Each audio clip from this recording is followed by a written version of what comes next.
to our show, Film Talk with AJ Dean. I'm AJ Dean, your host, and look out, world. I've been looking forward to this show all the past week.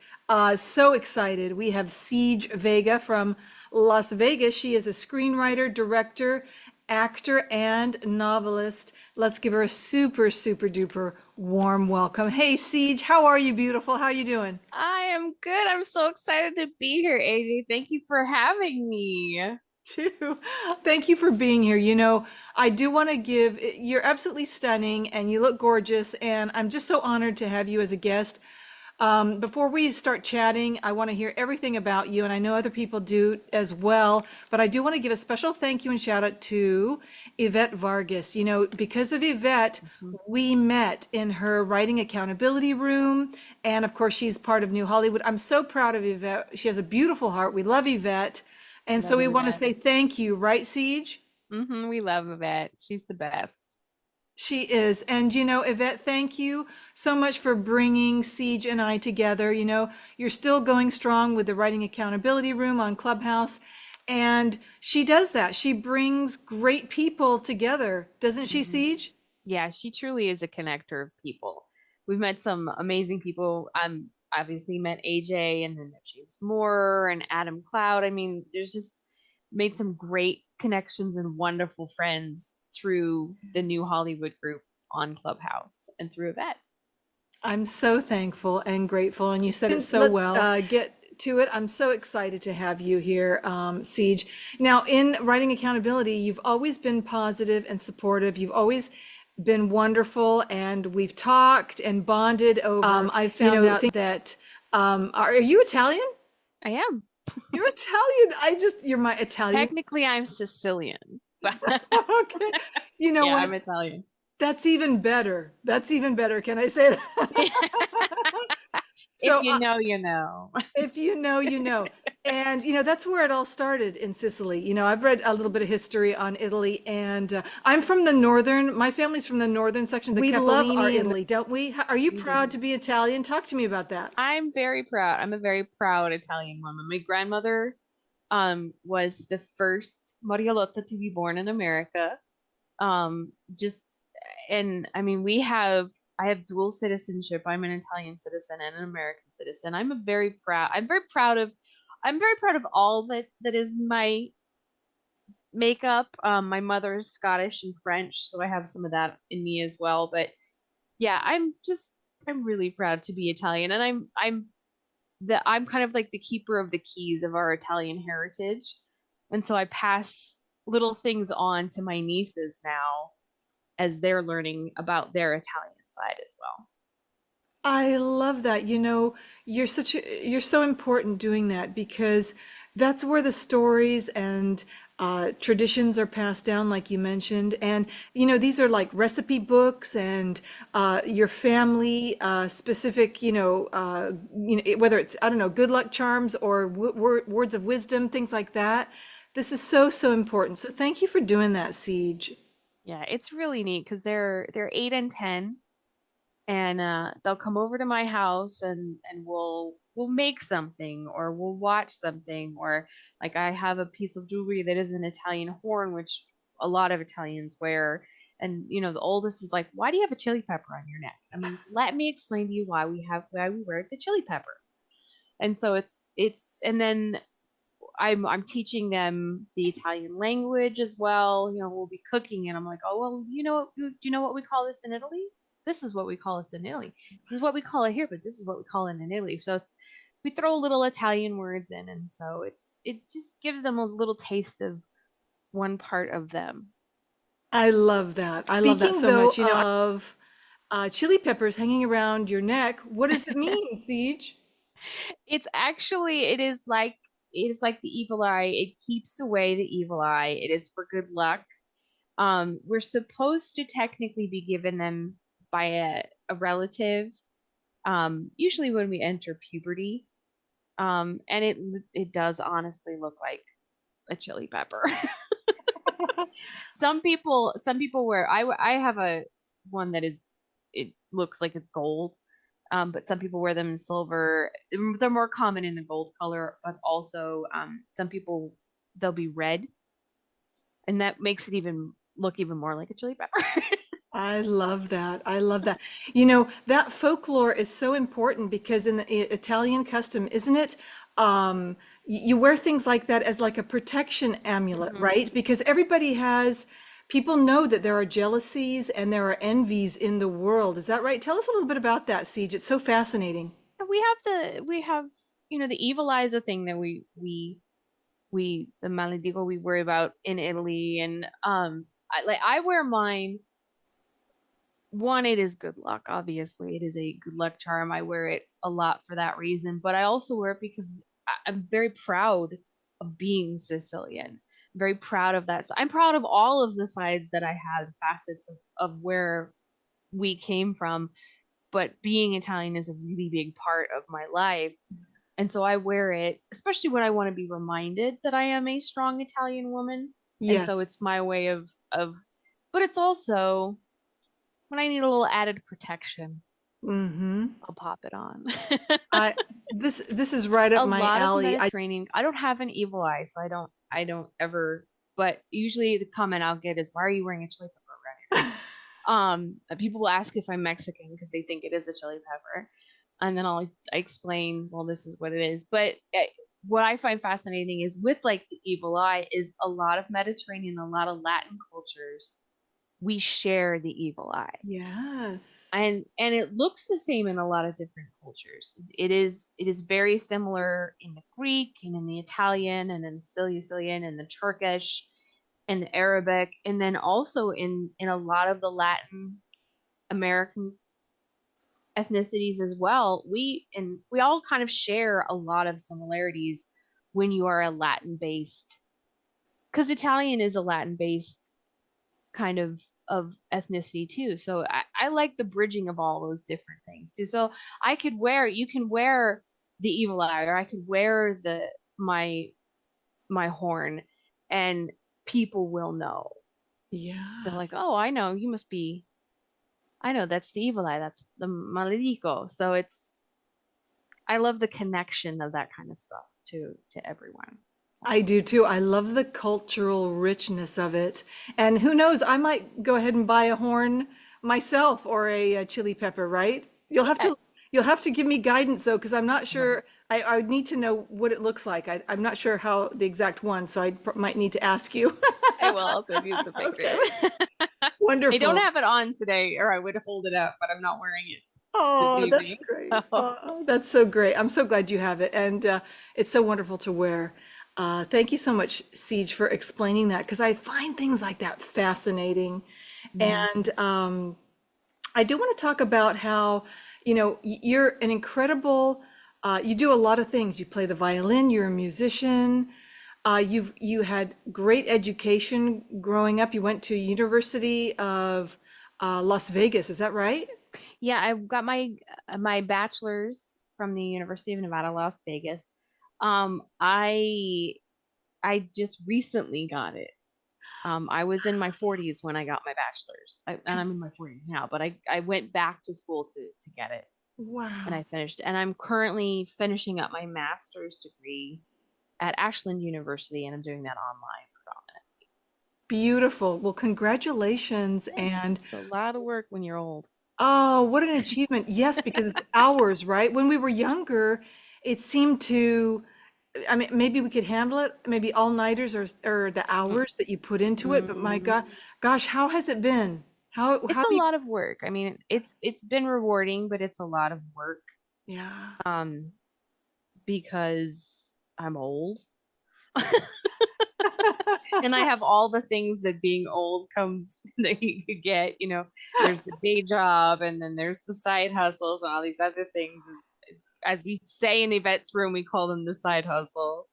Yes. Um, but yeah, I mean, it's carving out time to do the homework, and with the bachelor's degree, the last two classes I had to take, I had to actually physically go to. The majority of what I've been able to do for both my master's and my bachelor's, I was able to do online, so I could do it approximately my own time when I in the evenings or on the weekends or on holidays and things. But I actually had to go to class for the last two, and it was really good because my day job allowed me to adjust my schedule enough that I could, I'd go work for a couple hours, then I go do my job, do my class, and then I come back to work for the rest of the day. But that was a lot. It was a lot. Amazing. Do you want to mention what you do as your day job? I'm a policy writer.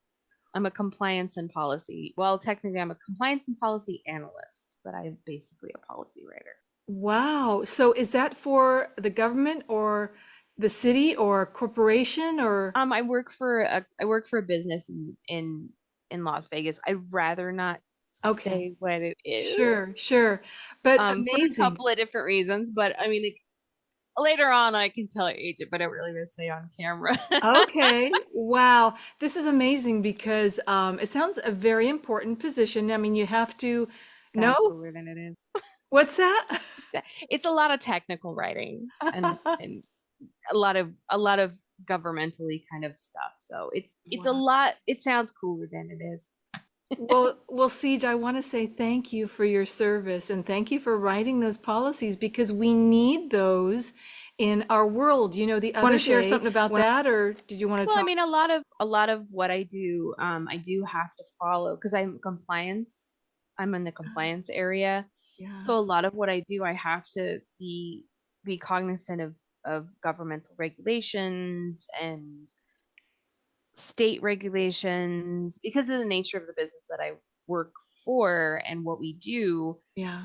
We do a lot of stuff in the community, so I have to be aware of state regulations and city regulations and federal regulations of different kinds of agencies. And so, I mean, that's fascinating. It's like doing research, It is, and I'm which is so fun. impressed. I am so impressed, Siege. I mean, I adored you and loved you very much.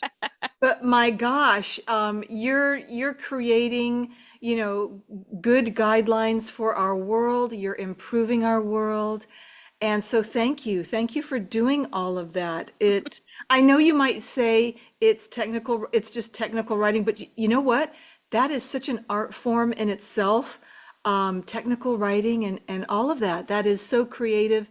But I And do want to talk about, you're a great writer you love fantasy, high concept fantasy, noir, and rom-coms. Tell us why you love that. you know what?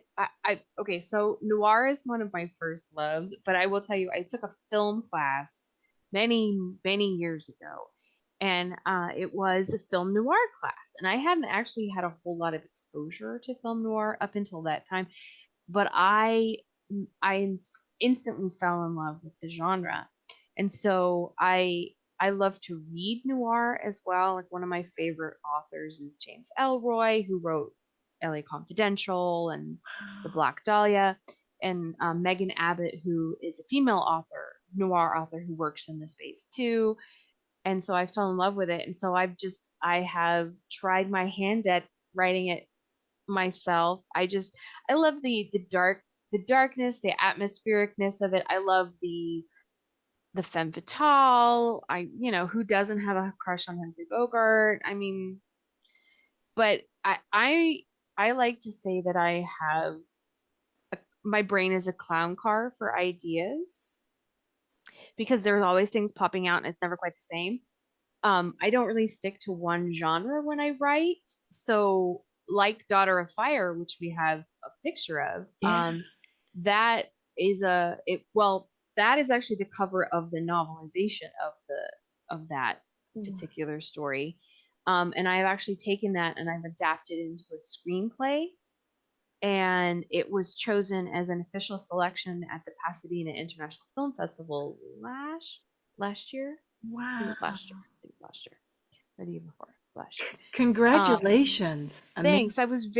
It was such an honor. And the Pasadena Film Festival is such a great festival. It's huge. Yeah, and it's just, yeah. So it was really it was very cool to get that notification that it was a official selection, and that's where the fantasy comes in because it is I call it my Hawaiian paranormal rom-com fantasy I film love that.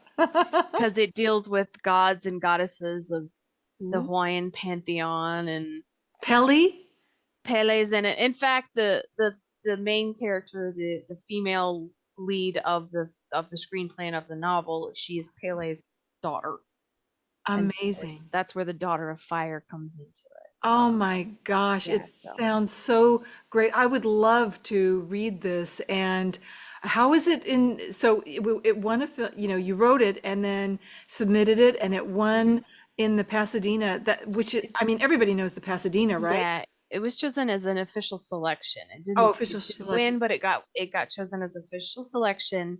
And it also the That's a winner though. That, yeah, I mean, I'll take it. yeah, I mean, it yeah, didn't win the festival as the best original screenplay, but it got chosen as one of the selections. I'm like, I'll amazing. take that as a win. Thank you very much. Yes, I take it as a win too. Exactly. And so, and it also was official selection for the Los Angeles International Film Festival. Ooh. So it's done quite well out there in the world. Yeah. Um, so I'm just So, hopefully taking to the next level. well, wonderful. So, okay, the next level, I was just going to ask about that. So, are you looking for producers or sponsors, or what's the traction on it now? Where is it that you would like it to go? Right now, I because I'm working on several other piece projects as well, but I'm with this one, I would love it. It would be in a good place is if I could get Passionflix to pick it up, because it's pretty spicy. Hmm. Um, because I did tone down a lot of the romantic scenes because it this was a romance novel before Wow. I turned it into a screenplay, and so I took out a bunch of that, but I left a bunch of it in there because I feel it's kind of important and we need spicy. But the other thing is like places like Lifetime have been and Netflix have been picking up rom-coms a lot more, and they're being more adventurous Hmm. with Yeah. their choices. Yes, they are. So, if it found a place that one of those two would be great. I have been trying to get representation because they don't have representation as of yet, but I'm working on Wonderful. Okay. it. Well, anybody out there, are you open? Are you open to having people approach you, for funding Hmm. and things like that? Are you open to Yeah, that, Seed? let's talk. Come Uh, see me. Okay, great, great. This is great, great news, and very exciting. And I'm just thrilled for you. I just love all of the themes and the summary of it that you mentioned, and what a great storyline. And now, who would you like to play in the role? Have you thought about that, or is it going to be, would you film it locally there in Las Vegas? Talk to us about that. Well, what with this one, and then I actually have one that I'm working on, a feature now that I'm working on too, which is tentatively called Ponyola Heartbeat, both of which require almost an entirely Kanaka Maoli native Hawaiian cast. Wow. Um, Okay. and so like with Daughter of Fire, there's an actress, her name is Cisa Gray. She would be phenomenal as Pele. Um, but so like he's the main male character is a white guy, so like any good looking white guy could do it. But it both these projects that I have, this one and then the one I'm currently working on, it it needs to be filmed in Hawaii and it needs to have Kanaka Maoli cast. Wow. It does. Okay. So Oh, I mean, like my writing teacher, I'm part of the LA Writers Center, and I have some great teachers and great friends at the LA Writers Center.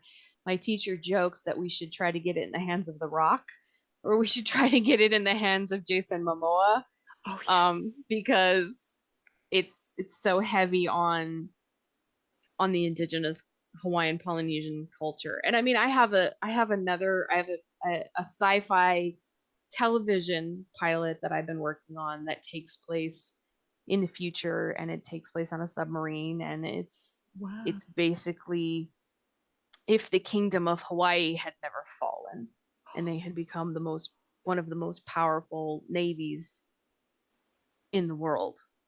Is So, it King Kamehameha around that time or? oh no, it's way in the future.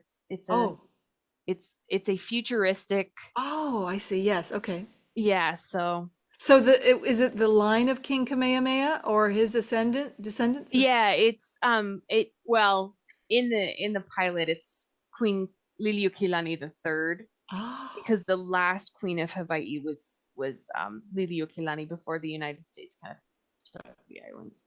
And I'm the next thing I'd probably be working on. I have a bunch of ideas percolating. Like I'm working on a couple of pilots and working on a couple of features. The one that I really want to sit down, one feature I really want to sit down and work on is actually a biopic about Queen Liliuokalani because her story yeah. was pretty amazing. So Oh, yes, yes. Oh, those would be such great stories. I love the suggestions of your the LA writer group, how what they said. I love that. And I love your yeah. vision. I love your vision that you have it a certain way, Siege, and this is beautiful to hear. I'm super excited for you about that. And I want to hear more and more.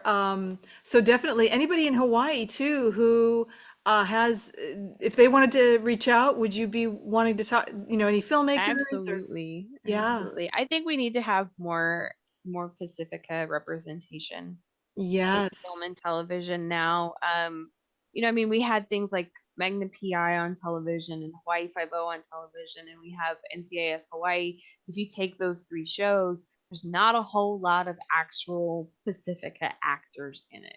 So And I would like to see. I know that Jason Momoa has a new, I think for Apple TV coming. I think it's called Chiefs of War, and it takes place during the time when Kamehameha um, united all of the islands.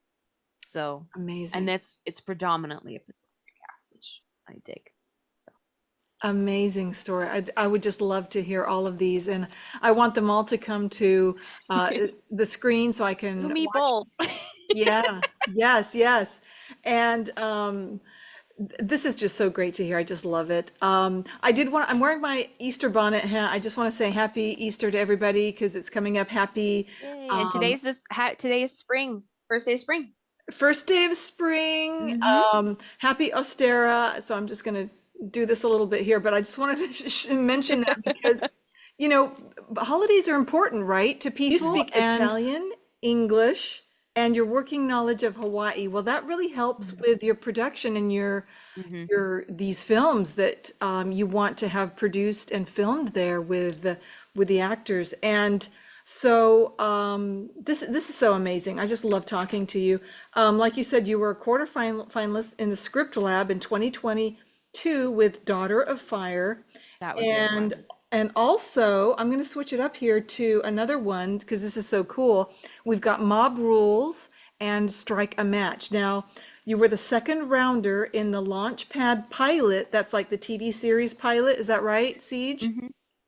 Eighth Yep, that's right. annual, eighth annual competition for Mob Rules. Tell us about that. Congratulations. Thank you. Mob Rules is my baby. I love this. It is a pilot. It also started, one nice thing about starting out your life as a novelist is you Hmm. have a bunch of IP already that exists that you can adapt into screenplays, and that's kind of what I've been doing. Mob Rules is a pilot, and it TV, probably limited series is what it was aiming for with it. It is basically this alternate reality Las Vegas where it is 1947, but it is also 2024. They've been meshed together, and the mob never left. Oh, I love it. And it deals with um, a woman who is a showgirl, Hmm. whose brother, who is an acrobat, um, who gets killed one night during the show, and she has to figure out why, and she has to, of course, call on the police detective to help her, and she doesn't want to, and they're like oil and water, and yeah, and Oh it's my all God. those good delicious noir feels. And Strike a Match is the second book in the series. This is what I call my Project Neon series. Um, so it's Mob Rules, Strike a Match, and then there's a third novel that in the series that I'm working on, and I may adapt them all into to screenplays and pilots. I don't know. These are fabulous, and I love everything that has to do with Las Vegas because Las Vegas is fabulous, and it has incredible mob history. We've talked a little bit about that in Hmm. Yvette's room about how there's the mob museum there, right, Hmm. Siege? Hmm. And I know you love vintage clothing, and I love vintage stuff too. And tell us how important this is, and where did you get the idea to write mob rules and strike a match? Um, the Mob Museum. I was actually for Mob Rules. I was stuck in a hotel bar with a friend in California, and it was like 2 in the morning, and she was just a pain the whole trip because we'd gone to Disneyland, and so I was at the bar because I was like, I need to get away from you, blah blah blah, and I ended up doodling out like a first couple of lines on the napkin when I was sitting there, and then it just kind of originally it had started. Okay, well I'm gonna write a mob story that's set in Los Angeles, and then I stopped myself. I'm like, well, they're always set in Los Angeles. They're always set in San Francisco or New York. They're very rarely ever set in Las Vegas, and the mob played such a huge part in developing our city. Yes. I was like, well, I'm just going to set mine. And I have always loved the idea of so the movie LA Story by Steve Martin is his love letter to Los Angeles. And I really Bob Rules is my love letter to Las Vegas because I have lived here almost my entire life. I am a born and bred Las Vegan, and I love our city and I love its history. And a lot of people know about its history. They think they know, Mm-hmm. they don't know the history. And so Mob Rules is truly my love letter to Las Vegas. Yes, there are the main characters, but Las Vegas is also one of the characters in Mob Rules. And so I did a lot of research. I spent a lot of time at the Mob Museum, at the Nevada State Museum. I've spent a lot of time at the Neon Museum. I'm members to all of them. I'm a member of the Nevada Preservation Society. I annoy people with the sheer amount of Nevada and Las Vegas history facts I will throw into a conversation at any given Well, I adore that because time. Like I it's have a whole bookcase that's completely full of books about Las Vegas history and the mob and you name in Nevada. wow, what's the most fascinating thing that you've learned about the mob in Las Vegas? How they ran just the other day I discovered that, or I learned because I read it, that the first buffet on the Las Vegas Strip was started in 1946 by a guy named Baron Kittleman, who was in fact a made man, and it was a way to keep gamblers in the casinos after shows.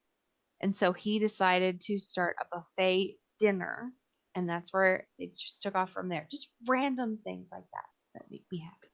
Wow. And who doesn't love a good buffet? Mm-hmm. And that's are they're still going there in Las Vegas, right? There's still good buffets because some have closed down, right? But A tell lot us, of them have. There's only about like 8 on the strip, but you can go places off strip. And like the new Durango casino that has opened has one. There's Fremont Street is a whole lot more for that. And what's great about Fremont Street, it is still, despite a lot of the renovations and a lot of the changing and some of the newer casinos that are in there, like the Circa, it's still, if you want to glimpse what old Vegas looked like in the 50s, the 60s, the 70s, when the mob was here going strong, that is the place to see a lot of it because a lot of that still exists there. And even the mob museum itself is housed in our old courthouse where the Kefauver hearings were held. I mean, so there's a that's lot of history in Las Vegas that people don't know. And I try to put a lot of that into Mob Rules and into Strike a Match and the third one. that is so great, and no wonder it's doing so well and, getting acknowledged and recognized. And I love this. You know, my favorite film noir is This Gun for Hire. That's a good one. What is yours, Siege? Okay, so it is LA Confidential, which I think is probably perfect. But if we want to talk classic noir, I think probably my absolute favorite is either Niagara, which not a lot of people know about with Marilyn Monroe, but also In a Lonely Place with Humphrey Bogart and Gloria Graham. Incredible, Yeah. incredible. Yeah, they're both so wonderful. And I was going to say LA Confidential. Well, all of them. I love everything that you said. And isn't it incredible how history plays a part that's what makes it so fascinating in movies is that the realness that happened, like you mentioned about the buffet. And I want to touch on, you mentioned Fremont Street. Mhm. The Golden Nugget, wasn't that in the heyday? Didn't Mhm. isn't that one of the oldest casino Yeah, hotels there? it is the third oldest casino remaining on Fremont Street. The first is the Golden Gate is the first, the El Cortez is the second, and the Golden Nugget is the third. And they're all about 85 years old. Wow. Hmm. I love anything to do with that longevity because Hmm. I love the fact that they didn't demolish them. I know a lot have. I loved the Yeah. Stardust. Do you remember the Stardust? Yep, I remember the Stardust. I've been around long enough to remember the Stardust. And I loved that. We stayed there, and that was my father's favorite place because it had such iconic moments. Hmm. Not, with celebrities and mayors and politicians. Hmm. And so yeah, I love talking about it so And much. I do too, and I love that's why I'm part of the Nevada Preservation Society, and that's why I'm a member of the Neon Museum, because I think for the longest time in Las Vegas, we kind of got rid of our history Yeah. because we didn't appreciate it. But now a lot of us are starting to make sure that we are preserving it for the next generation because we do have a lot of history.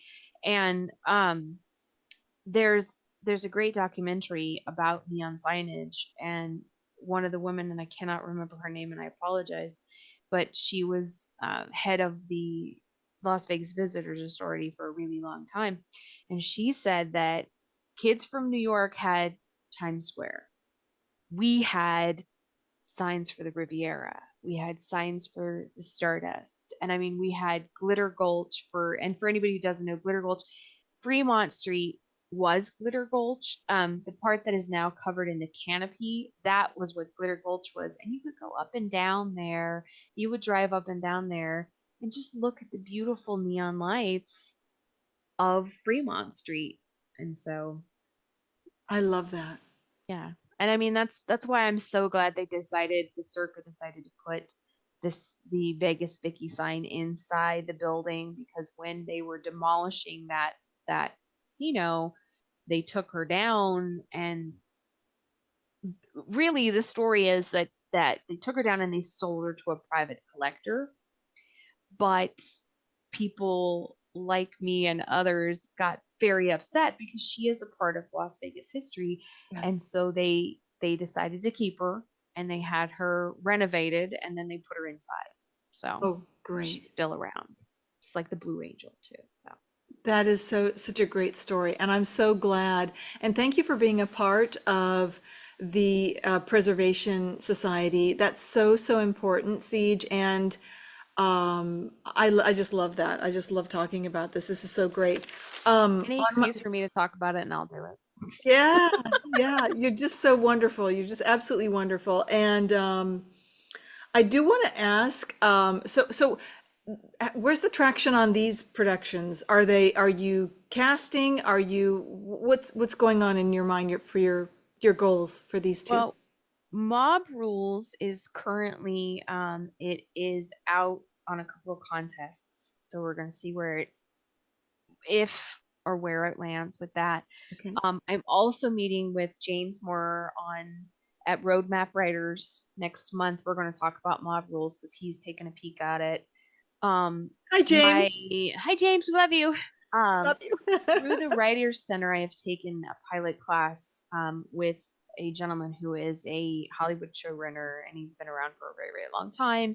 And he has read Mob Rules and given me lots of notes on it. And so I'm kind of taking his advice and trying to get it out there. I do know that right now is probably not the best landscape for it, because I know currently Hollywood is trying to do like more comedies and more simple cams, and also doing simpler sets and not so many period pieces. And because it is this weird amalgamation of 1947 and today, it would take a lot of period correct costumes, but also it would need some to create some of the skylines that I have in it, because like in there the Moulin Rouge is still around, and that was demolished years ago, and so it would require a lot more of an expense to probably get it off the ground.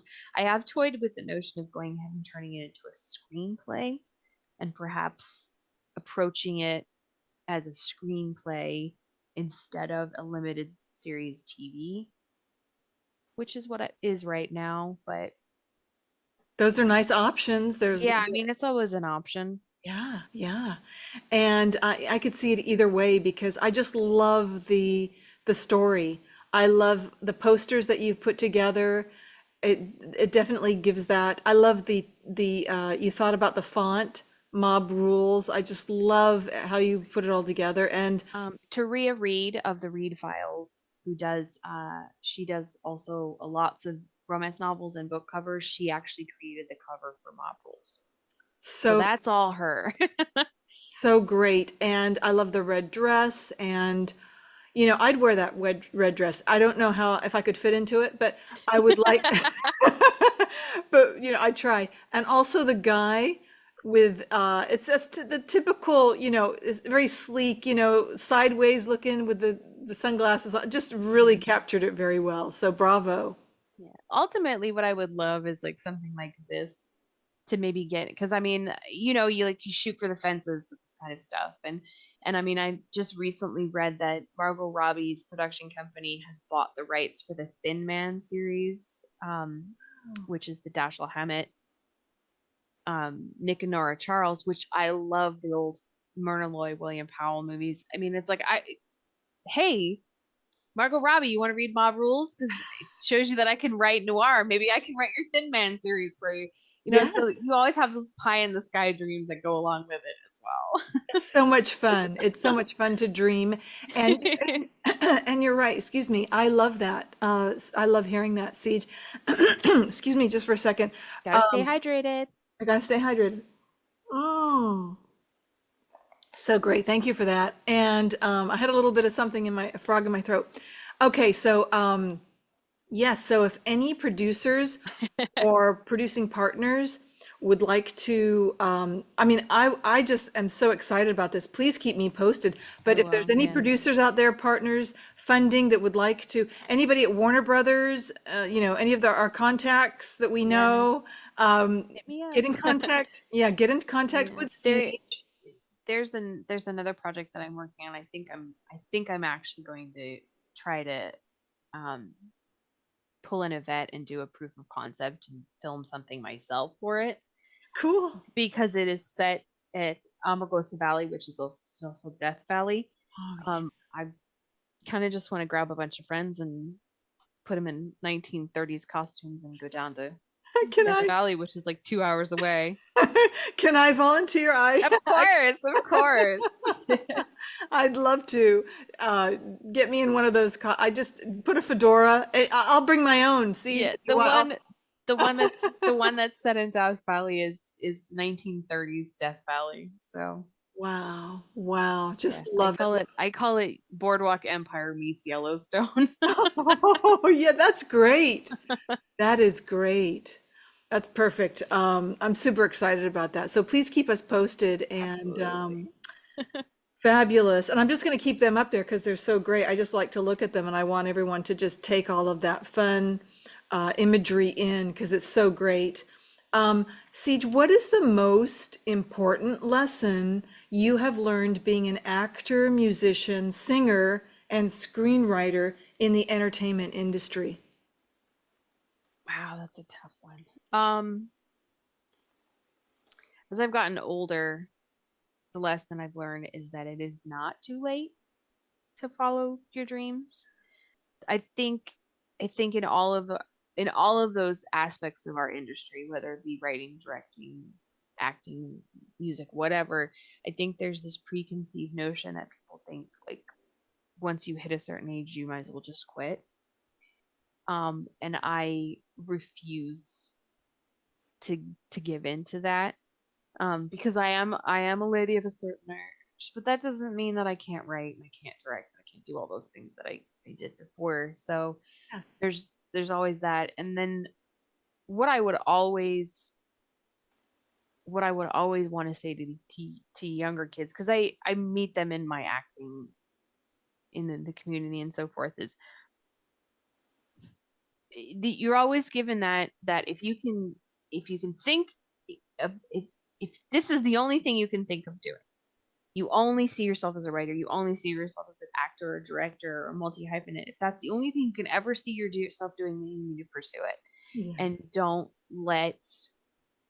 don't talk yourself out of anything just because of fear. And because if you do, then you're going to turn around at some point in time and you're going to be like, oh, well, I wasted all this time being afraid of something. Just do it. Just do it. And make your own art. I mean, even if you never get published by a big publisher or you never sell a film to a big Hollywood studio, that doesn't mean that you can't be a filmmaker. It doesn't mean you can't be a novelist, you can't be an actor. There's always ways to make your art. And so just make your art. Make I it for love your you. I love your passion. And there's always a way, right, Siege? Mm-hmm. There's always a way. There's always an option. If you okay, so you won't ever win an Oscar.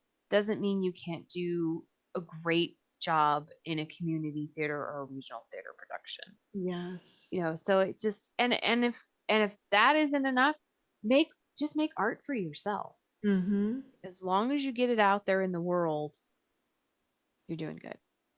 I love everything that you're saying, and it's so true. Georgette usually tells me, there's always a way. I got that from her, and I have to give her the credit for that statement. She always says in her videos when she goes live, there's always a way. She always finds a way, and that positive mindset of thinking, "Hi, Georgette, we love you." Um, that positive mindset goes a long way, doesn't it, Siege? It does. It does. And you have to focus on your mental health as you do this. And as long as you try to stay positive, Yeah. you're going to have rough patches. Everybody has rough patches. But I think even having your art, whatever that art might be, Yeah. does help you through the rough patches. It does. It keeps us going, doesn't it? Yeah, and I believe Oscar Wilde says I believe it was Oscar Wilde who said that I have to write to empty my mind or I will go mad. Oh, I love that. I think he went mad anyways. Oh, it was totally worth it. Totally worth it. A great picture of you in a theater production here, which is, you look absolutely stunning and gorgeous. Like I said, I would wear that to the grocery store, wear it out in public. It's just so stunning on you and gorgeous. You look beautiful. How did you know theater and film were your passion? I'd always liked movies. And I think it probably didn't help that I was probably about 7 or 8 when my mom sat me down in front of West Side Story. And so you got musicals and movies all in one fell swoop. And my mom will tease me and I'm like, well, you're the one that stuck me in front of a musical when I was a child. So what did you think was gonna happen? Um, yeah, and I mean, so I think that's probably where it is. And then things like Singing in the Rain and Gentlemen Prefer Blondes, they were all those great big gooey sparkly movie musicals. And then I I turned 12 and I auditioned for the drama club in junior high and never looked back. That was it. That was it. You've done an extensive amount of theater production. I have to say, in your bio, it's so impressive. And if you want to check it out, go to, is it siegevega.com? Hmm. Yes, you've got your own website and it's beautiful, so check it out. And you can also contact Siege through her website, Hmm. which is wonderful. And she's got a production company. We're going to talk about that in a little bit, but we have a production here on screen. Tell us about this. And it's fabulous. Take it away. So this is actually the Las Vegas Little Theater. And this was a couple years ago, and this is their production of A Funny Thing Happened on the Way to the Forum by Stephen Sondheim. And I am the oversexed, we should we'll say undersexed Roman mom, Love it. basically, who's just loud and obnoxious and has a great song called That Dirty Old Man that she gets to sing. And powered through it. And then the gentleman on stage with me, he's playing the Roman general. It's my good friend Matt, who he's a powerhouse too, and he's a lot of fun. So we had a blast in this production. We all caught COVID in the second weekend, Oh, wow. but Really? we were able to rally it and get back the following. We just pushed it about a week. So yeah. Wow. And the Las Vegas Little Theater is a wonderful. It is the oldest community theater in Southern Nevada. It's 47 years old, Wow, Siege. and I've done been doing work with them since I was in the 20s. Oh my gosh. So You've yeah. done so many productions and you've also worked at um I mean you've been in theater in Palm Springs and Reno. You Hmm. have worked at the Nevada Repertory Theater Hmm. as well. You've done a lot of amazing productions. And what's so much fun about acting? What do you enjoy the most? You get to be somebody else. I mean, it's fun. You get to try on different people. I tend to do musicals. Every once in a while I'll do a straight play. If I do a straight play, I usually end up in a comedy, usually a farce because I'm really good at making faces. Um, Lucille Ball, Madeline Kahn, Yes. that kind of stuff. And you do Um, accents, right? I Voiceovers. do, yeah, I do. I Ethel usually get Merman. I usually get stuck in the British verses, which is fine because they're very funny. They're dry and very funny. I love it. Um, or I'm in a musical and I'm usually loud and boisterous. But And you've got Ethel Merman listed and Billie Holiday. I love that. yeah, I can't. I need to take Billy off there because I can't really do her as well as I used to. But many many moons ago when I lived in Reno, I did um voiceover work commercials for the Fitzgerald, and I did one as Ethel Merman and one as Billie Holiday. Oh my And the God. only reason I was able to get away with the Billie Holiday one is because you couldn't see me. It was just my voice. That's fabulous. That is so fabulous. Yeah, you've produced a lot of plays, Las Vegas Little Theater, Nevada Opera. Again, Hmm. we mentioned the Repertory, Nevada Repertory Theater. You have a BA in English that Hmm. you got from the University of Las Vegas. You mentioned you're working on your master's. You trained acting under Dr. Bob Dillard. Hmm. Tell us about that. That Dr. Dillard, who has passed away now, he was the one of the professors at UNR because I started my college degree at my college career at the University of Nevada, Reno, because they gave me a scholarship for musical theater and for the violin. And so I did a lot of my acting and directing classes with Dr. Dillard. And anybody who went to Reno and knew Dr. Dillard knows what a gem of a guy he was. And he loved Tennessee Williams, and so he would try to do at least one Tennessee Williams play every season. And I learned a lot doing Tennessee Williams with him.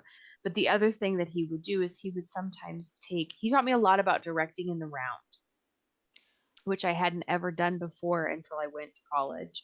He taught a lot about directing and around Dr. Jim Bernardi as well.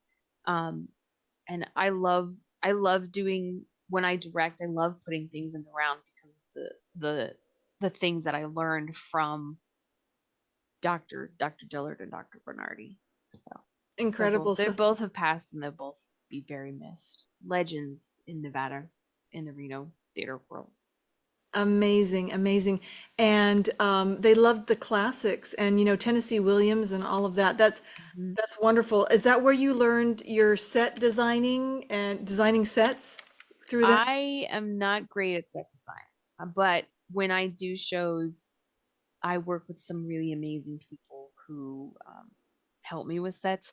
When I direct, though, I will fully admit I tend to be very minimalist with my sets, so I can kind of cobble them together myself. But with the companies that I work for when I produce stuff with them, so like at Super Summer Theater, I do a lot in town with them, and with Las Vegas Little Theater, they have a great group of people who are set designers, and I can sit down and say, okay, this is what I would like it to look like. Can you make this happen for me? Wow. And they'll be, yeah, sure, here you go. Oh, wow. What an opportunity. That's so, so much fun. Yeah. I love that. And Siege, I did want to touch on this beautiful blue, royal blue dress, this costume. Did you make it? I did not. It's actually an Amazon dress.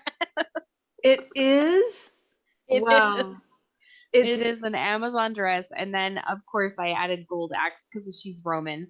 She's a very rich Roman lady. Some things to give it that very Romanesque kind of Spartacus style to it. But oh, I yeah, love, that's like a $30 Amazon.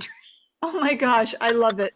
And I love Spartacus. You mentioned Spartacus. I remember watching that with my father. That was one of his favorites. And just, Mhm.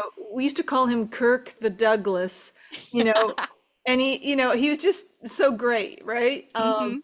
And I just love the fact that you love old classics like that. We've talked a little bit about with Adam Vargas from Yvette's Love Room. He Adam. he loves, hi Adam, we love you, Adam.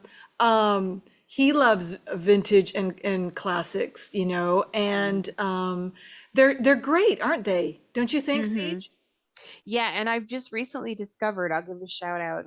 I don't know if you know this, AG, but Tubi, Tubi, the the streaming channel. You can get it through Amazon Prime and it's completely free.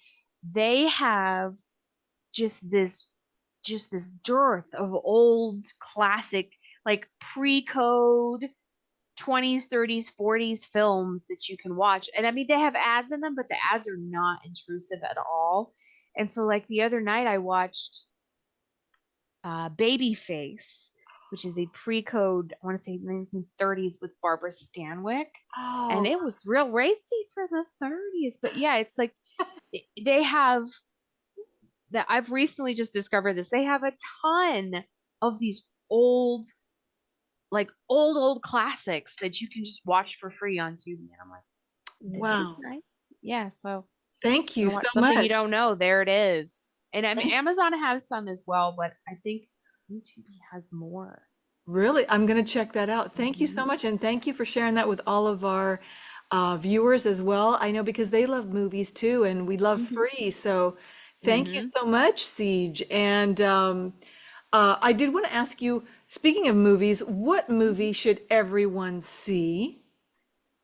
Oh, let's see. Okay, so I'm just gonna say what my favorite movie, all-time favorite movie is, and that's what I Yeah. think everybody should see.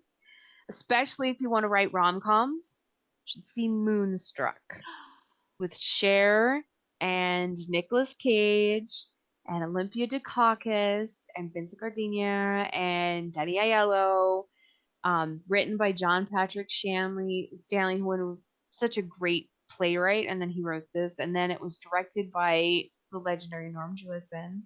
Oh my gosh, yeah. And of course, I'm partial because I'm an Italian American lady, but it's just it. Cher won her Oscar for it. Yes. It's probably my favorite movie of all time. I quote it all the time. And when I want comfort, that's the movie I turn to. But then Oh, I really love LA Confidential and the Thin Man movies. oh, that's beautiful. It's beautiful. Moonstruck is wonderful, and I love that movie too. It's just you So just good. like you said, you feel comfortable. I mean, I think it's the Italian in me as well, but I think they did a knockout, knock it out of the park. Really well done job, both of Mhm. them. So I just love that performance and that story. It's really great. So definitely check out Moonstruck, and if you haven't seen it, and watch it again. And why not? If Why you, not? because it's so I good. watch it all the time. I probably watch it twice a year. That's great. I I love it. love it. I quote it. It's really weird. I'll be with somebody and I'll start quoting it, and they'll just look at me like, "What are you talking about?" I'm like, "You know what? You need to watch Moonstruck, and then we'll have this conversation again." It's so great. I love the movies that you can do that with. And they're written so well. And you know, I just love the fact that you're a screenwriter too, because you appreciate the written word.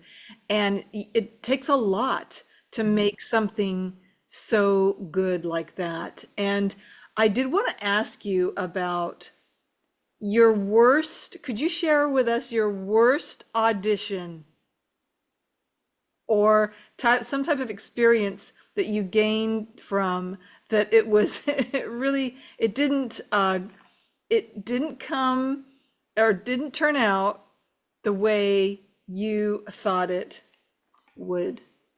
Okay, so I'm going to add those together. Okay, so I auditioned for the Hairspray movie, the movie musical that they had just recently. Well, it's been a long time.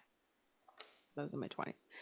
So I auditioned for that, and I got they called back like 5 times. Um, but they cast Zac Efron as Link Larkin, and I knew immediately I wasn't going to get the part then Oh. because I was 28 when I auditioned, and if they had cast someone older, then we would have been fine. But if you put the two of us together, you could definitely tell that he was a baby and I was an adult, and we were supposed to be the same age, so I knew that was going to happen. But in roundabout, so like that was a great audition experience, like one of the best things. But like maybe 4 or 5 months later, we announced they were going to have a sit down at the Luxor here in Las Vegas, and they went to do the auditions. So I went in and I was going to audition. It was by far the worst audition experience I have ever had in my life. First off, I walked in, there was one person sitting at a table. They didn't have anybody's information in front of them. You could tell that they were just kind of going through the motions of it. And now remember, I'm fresh off of 5 callbacks to play this character in the movie version that's coming up. They had post-it notes instead of actual notebooks to write down note. It was very strange. So I get in and I sing my song, and the person behind the desk, and she's like, she goes, "I just don't feel like you're right for Tracy." And I said, "Thank you. Appreciate your time," and walked out thinking, but Hollywood thought I was. Yes. So yeah, I mean, I don't know if it was the worst, but it was the weirdest audition experience. The worst audition I ever did personally is I had a really bad cold, Oh. and I should not have gone to the Hmm. audition. Hmm. But I went anyways, and it Oh. was for a musical, and I didn't hit a single note correctly the entire time. Um, the plus side is that the people I was auditioning for knew me and knew that I had a cold and knew I could sing.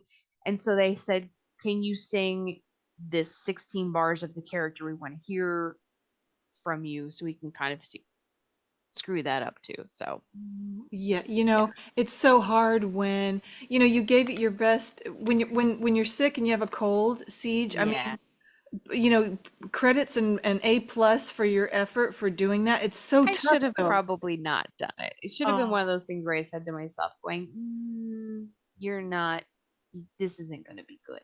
that's so tough though to get Yeah. those notes and all of that, especially when it's when it's so affecting the throat, isn't it? Like with a cold or that kind Mhm. of thing. Wow. Well, I'm so proud of you doing that because you've gone through that experience and you have that. So that's a good advice for other people. Don't go when you have that, If you know you're really sick, yeah. unless it's a paying gig and you desperately need the money, be better to yourself, because if you try to sing with a cold or you try to sing when you're sick, you will screw up your voice and you'll mess yourself up, and it might have long-term Right, right. ramifications for you. So just don't do it. Just Just stay home. don't do it. Drink some tea, bundle up, walk in the That's right. Better safe than sorry. And those are gems. Those are words of wisdom. Thank you so much, Siege, for that. Um, on the screen here, I have Rear View Las Vegas production. So I should have included that. It wasn't, that's the name of it. So please forgive me on that, but it's Rear View Las Vegas Productions. This is your production company, right? Tell us about that. Yeah, it's Rearview Vegas. I started it, oh gosh, I don't know, maybe like 8 or 9 years ago. And it is I when I produce shows, I usually do it under Rearview Vegas. This is where I do all my stuff, where I direct and I produce, and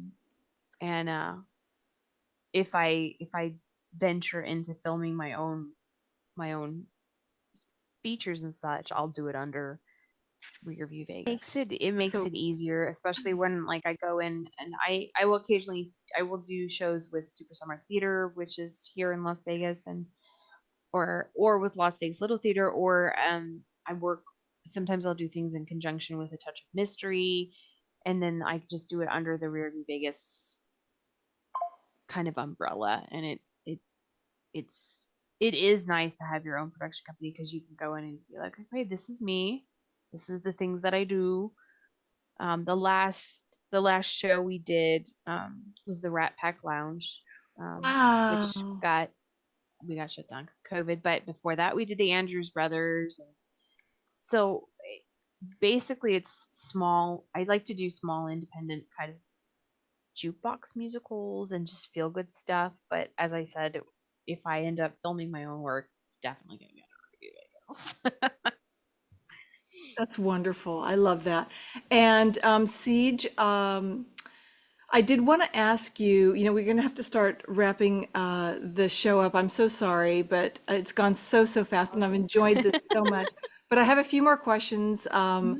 for you. I wanted to ask your opinion about AI. What do you think about AI? Have you encountered it? What's your thought? So, through my job as a policy writer, I've had to do a lot of research on AI, because we have to look at it in terms of if people will use it to assist in the writing of the policies. In terms of fiction, my fiction writing and my screenwriting, the idea of AI terrifies me. Um, because I don't think any computer will be able to write with the same depth of emotion that a human Mm-hmm. That is true. can. Do I think it's probably will be something that would be good for assisting things like I think it would be great for assisting things like nonfiction writing and technical writing. I think we don't want it in the fiction world. No. But, I think it's here, and I Mhm. don't think we're going to be able to get it to go away. I I hope you do agree. too. And you can program a computer to write a scene, but you can't tell me that that scene's going to be any good. Yeah. Yeah. Right. Absolutely. Um, so that's wonderful. And then we're going to do our heart messages. Is there anyone you would like to say thank you to or give a shout out to or promote? I'm going to, if I mean, we've already said we love you, Yvette, so that's good. But I'm going to give a shout out to my writing group, the Advanced Writers Group, through the LA Writer Center. Um, Bean and Drew and Elizabeth and Tim, and of course our fearless leader and one of my best friends, my writing mentor and teacher, Sheree Adams, because without her and without the group, there would be no mob rules because I wasn't going to put it to Oh, paper. really? So, hmm yeah. So I'm there's the ones that. So yeah, and they're the ones that keep me going on Monday nights. So when we have writing group on Monday nights. I'm gonna put Mob Rules back on so we can see that wonderful poster. And that's so touching and sweet. Thank you so much for sharing that. Um, so how can people get a hold of you? It's siegevega.com, right? And Yep. are you on Facebook and Instagram? I am on Instagram and I'm on TikTok. And I recently started putting on stuff on YouTube. On TikTok, I tend to talk about um, Las Vegas and Nevada history a lot. And occasionally I'll talk about screenwriting, but those are the two things. And then I've started putting some of those videos up on YouTube. I'm also on X, but I'm not on a lot. Mhm. I am on Facebook, but I'm on other. Okay. Okay, wonderful. Well, that's great. And people can always get in contact with you on siegevega.com, your Yeah, website. there's a contact there. Catch me on Twitter, catch me on TikTok, Yes. catch me on Insta, and I just recently started on Threads, but I haven't quite got the hang of it yet. So Okay. It's very much like it's similar to it's like Twitter. Is that right? it's like Twitter and Instagram like had a baby, and I'm just like okay, That's it. but yeah, and I'm still over on Twitter, but I'm not on much, or it's X now, but I'm not on there a lot. So it's if you do want to catch up with me, unlike Instagram, follow me on Instagram because I post lots of pictures of my dogs and they're really, really cute. And Yes. I also talk about what I'm reading. So if you want good book recs, just check me out on Instagram. Okay, wonderful. Sounds good. Okay, I'm going to we're going to do our heart messages now. Okay, every week we do our heart messages, and I have another quote that I wanted to share from Stevie Nicks, okay? Because I just really admire her. My generation fought very hard for feminism, and we fought very hard to not be labeled as you had to have a husband or you had to be in a relationship or you were somehow not a cool chick. Now it's changed so much, and I just want to give credit to her and the women of her age because, and say thank you because you have paved the way for all of us to do what we want to do. Now, I feel your freedom. So thank you for the freedom and Stevie Nicks and everybody. And that is my heart message for this week. Over to you, Siege. Well, I'm just going to go ahead and I'm just going to give you a quote. A long time ago, when I was feeling very dejected about getting rejected from novels and stuff, my mom gave me a paperweight that I keep on my desk now. And the paperweight says, "You haven't failed until you give up." Oh, And whenever I'm having crises of faith in my art, I always look at that too. I always look at this and I keep it on my desk and I remind myself just because I got a rejection doesn't mean I failed because I'm still going. And this extends to everything. You haven't failed until you give up. So don't give up. I love that. So beautifully said. And there's something to it because, like you said, we all go through it, right, Siege? Mm-hmm. So, and your mom, she gave you that? Mm-hmm. How precious. And you have it there like I have this heart to Mm-hmm. remind me that that's what Yep. is important. It's always important. Yes, I love it. Thank you for sharing that. You know, that's so special. That's so precious. And I love your mom. Can I just I say I love my love mom your too. mom? Yeah. She's Your a mom, painter. You'd like her. she's cool. She's So hi, very cool. mom. Just want to say hi, mom. We love you. And okay, well, I've enjoyed this so very much. Is there anything else you wanted to say before we close out? I just want to say thank you so much for having me, AJ. This was a blast. I'm so glad to be here. Thank Thank you. you.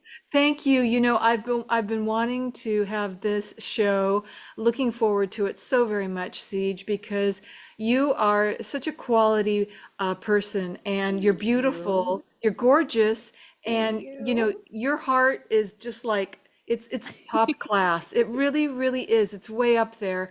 And I admire you so much for what you do for our country and our service. And you know, you're beautiful. I just want Thank to say you're you. absolutely beautiful. And I'm so honored to count you as my friend. Me too. I just adore you. Thank you. Thank you, Siege. Okay, well, much love to you. Mwah, and lots of kisses and hugs. And until we meet again, say Siege, I'm going to say arrivederci, sister.